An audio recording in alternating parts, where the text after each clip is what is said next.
1897 ମସିହା ଡିସେମ୍ବର ମାସ 23 ତାରିଖ ବକୁଳ ଅମାବାସ୍ୟା ଦିନ କାଳୀଚରଣ ପଟ୍ଟନାୟକଙ୍କର ଜନ୍ମ ହୋଇଥିଲା। ଆଜି ତାଙ୍କ ଜୟନ୍ତୀ। ତାଙ୍କ ଜୟନ୍ତୀରେ କବିଚନ୍ଦ୍ର କାଳୀଚରଣ ପଟ୍ଟନାୟକଙ୍କୁ ଏ ଉତ୍କଳି ଭାବପୂର୍ଣ୍ଣ ଶ୍ରଦ୍ଧା ନିବେଦନ କରୁଛି, ଶତ ଶତ ନମନ କରୁଛି, ପ୍ରଣିପାତ କରୁଛି।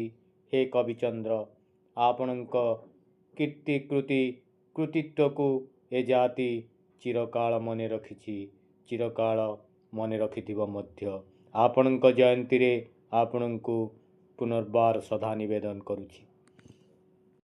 କବିଚନ୍ଦ୍ର କାଳୀଚରଣ ପଟ୍ଟନାୟକ ଏକାଧାରରେ ଥିଲେ ଜଣେ କବି, ଗୀତିକାର, ସଙ୍ଗୀତ ନିର୍ଦ୍ଦେଶକ, ନାଟ୍ୟକାର, ନାଟ୍ୟ ନିର୍ଦ୍ଦେଶକ, ନାଟ୍ୟ ସମୀକ୍ଷକ, ଅଭିନେତା, ସଂଗଠକ ଓ ସମାଜ ସଂସ୍କାରକ। ବିଶେଷ କରି ଆଧୁନିକ ଓଡ଼ିଆ ନାଟକର ସ୍ରଷ୍ଟା ଭାବରେ ସେ ଅଧିକ ପ୍ରସିଦ୍ଧି ଅର୍ଜନ କରିଛନ୍ତି। ସମାଜର ପାରିପାର୍ଶ୍ୱିକ ସ୍ଥିତି, ଭାଷା, ସଂସ୍କୃତି ଓ ପରମ୍ପରାକୁ ନେଇ ସେ ଯେଉଁ ନାଟ୍ୟ ରଚନା କରିଛନ୍ତି ତାହା ଅନନ୍ୟ। କବିଚନ୍ଦ୍ର କାଳୀଚରଣ ପଟ୍ଟନାୟକ ତାଙ୍କ ବହୁଚର୍ଚ୍ଚିତ ଆତ୍ମଜୀବନୀ ପୁସ୍ତକ କୁମ୍ଭାର ଚକରେ ଲେଖିଛନ୍ତି, ମୁଁ କଦାପି ଅନ୍ୟ ଜାତିକୁ ଘୃଣା କରେ ନାହିଁ, ତେଣୁ ମୋ ଜାତିକୁ କିଏ ନିନ୍ଦା କଲେ ମୁଁ ସହିପାରେ ନାହିଁ। ଏଥିରୁ ତାଙ୍କର ଜାତିପ୍ରୀତିର ବଳିଷ୍ଠ ପ୍ରମାଣ ମିଳେ। ଗଜପତି ରାମଚନ୍ଦ୍ର ଦେବ 1926 ମସିହା ଶୂନ୍ୟା ଦିନ ତାଙ୍କୁ କବିଚନ୍ଦ୍ର ଉପାଧିରେ ଭୂଷିତ କରିଥିଲେ। 1944 ମସିହାରେ ଉତ୍କଳ ସାହିତ୍ୟ ସମାଜ ଦ୍ୱାରା ସେ ନାଟ୍ୟାଚାର୍ଯ୍ୟ ସମ୍ମାନରେ ସମ୍ମାନିତ ହୋଇଥିଲେ। କେନ୍ଦ୍ର ସାହିତ୍ୟ ଏକାଡେମୀ ପକ୍ଷରୁ ସେ ସମ୍ମାନଜନକ ଫେଲୋସିପ୍ ମଧ୍ୟ ପାଇଥିଲେ। ନାଟକ ରଚନା ନିମନ୍ତେ ସେ ଓଡ଼ିଶା ସଙ୍ଗୀତ ନାଟକ ଏକାଡେମୀ ପକ୍ଷରୁ 1971-72 ମସିହା ପାଇଁ ପୁରସ୍କୃତ ହେଲେ।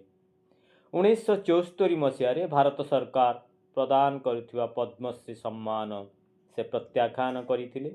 1975 ମସିହାରେ ସମ୍ବଲପୁର ବିଶ୍ୱବିଦ୍ୟାଳୟ ତାଙ୍କୁ ଡି.ଲିଟ୍ ପ୍ରଦାନ କଲା। 1977 ମସିହା ତାଙ୍କ ରଚିତ ଆତ୍ମଜୀବନୀ କୁମ୍ଭାର ଚକ କେନ୍ଦ୍ର ସାହିତ୍ୟ ଏକାଡେମୀ ପୁରସ୍କାର ପ୍ରାପ୍ତ କରିଥିଲା। 80 ବର୍ଷ ବୟସରେ 1978 ମସିହା ଜୁଲାଇ ମାସ 24 ତାରିଖରେ ସେ ଇହଲୀଳା ସମ୍ବରଣ କରିଥିଲେ। ସାହିତ୍ୟ ଓ ସଂସ୍କୃତି କ୍ଷେତ୍ରରେ ନିଜର ବହୁବିଧ ତଥା ଉଲ୍ଲେଖନୀୟ ଅବଦାନ ନିମନ୍ତେ ସେ ଅମର ହୋଇ ରହିବେ। ଆଜି ତାଙ୍କ ଜୟନ୍ତୀରେ ପୁନର୍ବାର ଶ୍ରଦ୍ଧା ନିବେଦନ କରୁଛି।